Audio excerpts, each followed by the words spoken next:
Hello everyone, welcome in my video. Today's our topic is support for socialism.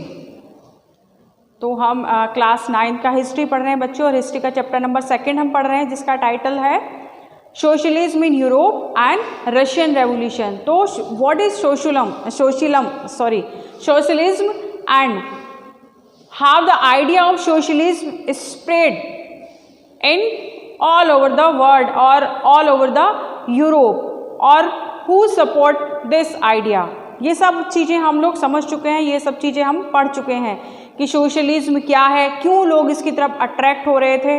क्यों attract हो रहे थे? क्योंकि जो लोअर स्ट्रेटा था, specially we are talking about the labour worker, तो वो लोग इसकी तरफ बहुत अट्रैक्ट हो रहे थे. क्यों अट्रैक्ट हो रहे थे? उनके साथ जो प्रॉब्लम्स थी, उन्हें लग रहा था कि सिर्फ यही एकमात्र सोल्यूशन है. किसका? उनकी प्रॉब्लम्स का. उनकी प्रॉब्लम इससे सॉल्व हो जाएंगी, तो सारे लोग उसकी तरफ अट्रैक्ट हो रहे थे.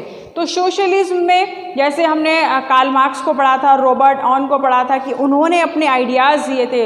रॉबर्ट ऑन ने कोऑपरेटिव का आइडिया दिया था, और उसी में जो कार्ल मार्क्स थे उन्होंने उसमें अपने आइडियाज़ ऐड किए कि किस तरह से सोशलिज्म को सपोर्ट कर रहे थे वो लोग. ये हम सब देख चुके हैं.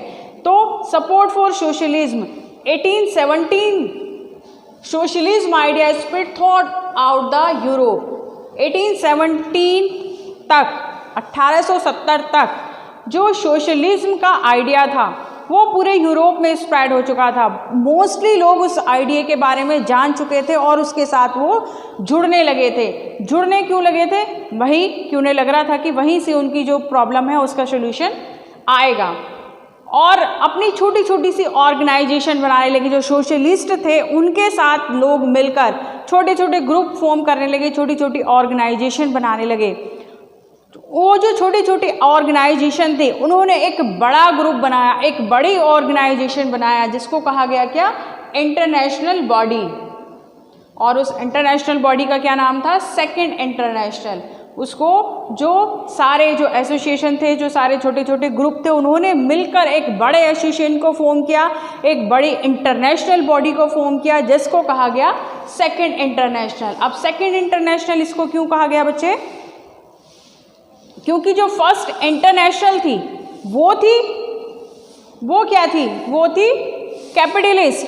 जो फर्स्ट इंटरनेशनल थी वो कैपिटलिस्ट थी, और जो सेकंड थी वो क्या थी?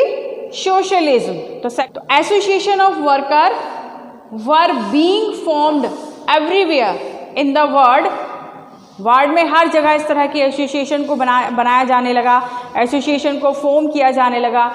क्यों फॉर्म किए जाने लगा? To improve the working and living condition of worker. किसकी लिविंग कंडीशन को? वर्कर की कंडीशन, जो बहुत ख़राब थी जब इंडस्ट्रियलाइजेशन हुआ था. और इंडस्ट्रियलाइजेशन के साथ साथ जब इंडस्ट्रियल रीजन फॉर्म होने लगे थे, तो इंडस्ट्रियल रीजन के फॉर्म होने के साथ साथ बहुत सारी फैसिलिटीज़ भी आई थी लोगों के पास. और जो रेलवेज़ है वो एक्सपैंड होने लगा था, ट्रांसपोर्टेशन वो बहुत अच्छा होने लगा था.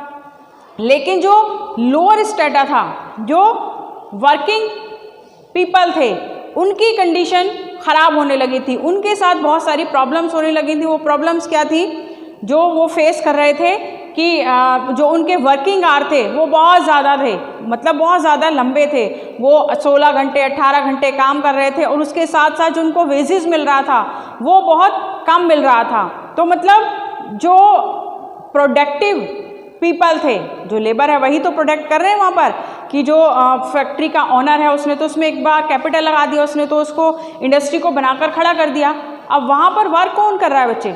वर्क तो वर्कर कर रहे हैं ना, तो वही तो प्रोडक्ट कर रहे हैं वहाँ पर. जो प्रोडक्ट कर रहा है, जो वहाँ पर कमा रहा है, उसकी कंडीशन तो एज इट इज़ है, लेकिन जो प्रॉफिट हो रहा है वो कहाँ जा रहा है? वो ऑनर की पॉकेट में जा रहा है. तो इन लोगों की कंडीशन को इम्प्रूव करने के लिए बहुत सारी, इसके साथ साथ इनको हाउसिंग प्रॉब्लम थी, सैनिटेशन की प्रॉब्लम थी. तो इन प्रॉब्लम का सल्यूशन करने के लिए इस एसोसिएशन को फॉर्म किया गया था. सॉरी. तो ये जो सोशलिस्ट थे, इन लोगों ने अब क्या किया? उन लोगों ने जो पॉलिटिकल पार्टीज थी उनको ज्वाइन करना शुरू किया, उनके साथ मिलकर काम करना शुरू किया.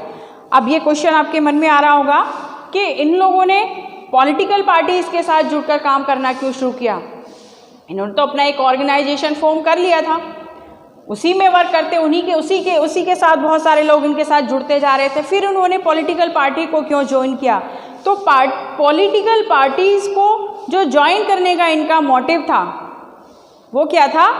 फेम और पावर गेन करने का, कि वो पॉलिटिकल पार्टीज के साथ जुड़ेंगे तो उनको पास पावर भी आएगी और उनके पास फेम भी आएगी।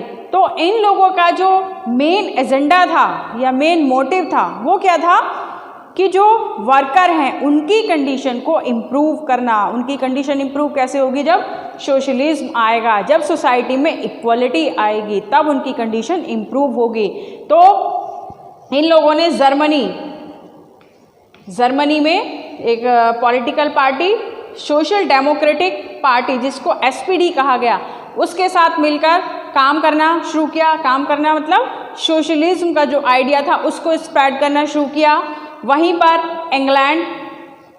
इंग्लैंड में लेबर पार्टी के साथ जुड़कर काम करना शुरू किया और फ्रांस में सोशलिस्ट पार्टी के साथ, जो ये पॉलिटिकल पार्टीज हैं इनके साथ जो सोशलिस्ट थे वो मिल गए, वो इन पार्टियों को ज्वाइन कर लिया था उन लोगों ने। और ज्वाइन करने का मोटिव क्या था? पावर, फेम, कि अगर वो इन लोगों के साथ मिलेंगे तो उनके पास कुछ पावर भी आएगी और पावर आने से क्या होगा कि वो उनकी जो अपनी डिमांड है उसको वो फुलफिल कर सकते हैं। उस डिमांड के लिए वो गवर्नमेंट पर प्रेशर बना सकते हैं। तो इसीलिए वो पॉलिटिकल पार्टीज के साथ जुड़े थे। और इसके साथ साथ उन्होंने क्या किया? उन्होंने फंड बनाना शुरू किया। किन लोगों ने? जो ये एसोसिएशन बनाई थी ना, छोटी छोटी एसोसिएशन बनाई थी, फिर एक बड़ी इंटरनेशनल बॉडी बनाई, तो इन लोगों ने फंड रेज करना शुरू किया, फंड बनाना शुरू किया। फंड कैसे बनाते थे कि उसमें थोड़े थोड़े पैसे उन्होंने जमा करने शुरू किए और वो जमा करने के बाद जब फंड उनके पास इकट्ठा हो जाता तो जो भी लेबर प्रॉब्लम में होता या किसी डिफ़िकल्टी को फेस कर रहा होता, अगर उसके ऊपर कोई डिफ़िकल्ट टाइम आ रहा होता तो वो उसकी हेल्प करते उस फंड से। तो समझ में आ गया ना उन्होंने फंड क्यों बनाना शुरू किया, क्यों उन्होंने पैसे इकट्ठा करना शुरू किया, कि ताकि वो अपने जो वर्कर हैं उनकी मदद वो कर सकें। और इसके साथ साथ उन्होंने और डिमांड, अब उनकी जो पोजीशन थी वो थोड़ी स्ट्रॉन्ग होती जा रही थी, अब वो थोड़ा पावरफुल होते जा रहे थे। एक तो पॉलिटिकल पार्टीज़ के साथ वो जुड़ गए थे और बड़ा इंटरनेशनल उन्होंने ऑर्गेनाइजेशन बना लिया था, फॉर्म कर लिया था, तो अब थोड़ी पावर उनके पास आ गई थी। तो वो प्रेशर बना रहे थे, किस लिए? Demand for reducing working hour and right to vote. किस लिए? कि जो उनके वर्किंग आवर हैं उनको रिड्यूस किया जाए और इसके साथ साथ ही उनको भी वोटिंग राइट दिए जाएं। इससे पहले हमने देखा था कि जो लोअर स्टेटा था, जो फीमेल थी, उनको किसी भी तरह के वोटिंग राइट नहीं थे। वोटिंग राइट किसको थे?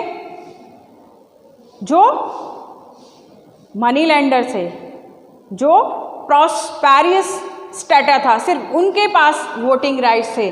तो अब इनकी डिमांड थी कि उनके जो वर्किंग आवर हैं उनको कम किया जाए, उनकी जो प्रॉब्लम है उसकी जो वेजेस है उसको बढ़ाया जाए और उसके साथ साथ उनको वोटिंग राइट भी दिए जाएं। लेकिन आइडिया जो socialist did shape the legislature, इनका जो आइडिया था, सोशलिस्ट का जो आइडिया था, वो लेजिस्लेशन में शेप लेने लगा था।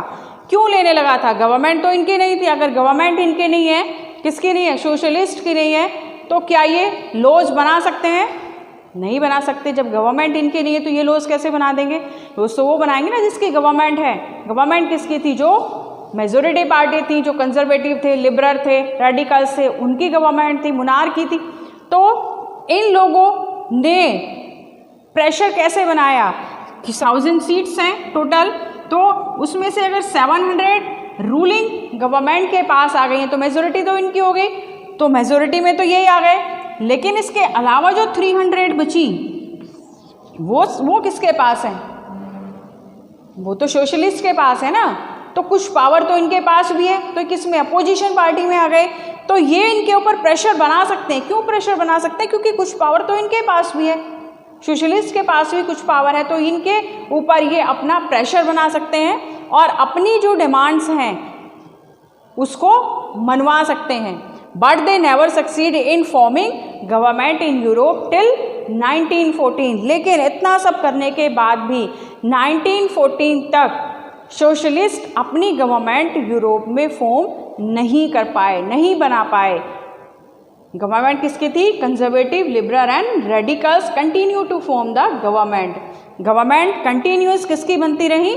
जो कंजर्वेटिव थे, लिबरल थे और रेडिकल्स थे। लेकिन अब इनके पास भी पावर आनी शुरू हो गई थी, तो ये इनके ऊपर अपना एक प्रेशर बना रहे थे अपनी डिमांड्स को फुलफिल कराने के लिए।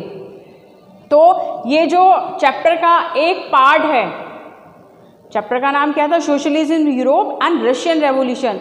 तो सोशलिज्म यूरोप को हम खत्म कर चुके हैं बच्चे। जो हमारा एक पार्ट था सोशलिज्म इन यूरोप की, यूरोप में सोशलिज्म किस तरह से आया वो हमने ख़त्म कर दिया है। किस तरह से उसका आइडिया फैला, स्प्रेड हुआ यूरोप में, किन किन लोगों ने उसको सपोर्ट किया, किस तरह से क्या क्या हुआ, वो सब हमने पढ़ लिया। ये सब हम जान चुके हैं। अब हम अच्छी तरह से समझ चुके हैं कि सोशलिज्म क्या था और क्यों लोग उसकी तरफ अट्रैक्ट हो रहे थे और क्यों वो इतना इम्पोर्टेंट था। तो अब जो हम नेक्स्ट वीडियो में पढ़ेंगे वो हमारा सेकेंड पार्ट होगा, इस चैप्टर का सेकेंड पार्ट। सेकेंड पार्ट से मतलब रशियन रेवोल्यूशन। तो this is our next topic. क्या है next topic? Russian revolution. It is the next topic. तो this is all about this lecture. मिलते हैं नेक्स्ट वीडियो में एक नए टॉपिक के साथ, and topic is Russian revolution. Till then, goodbye, take care.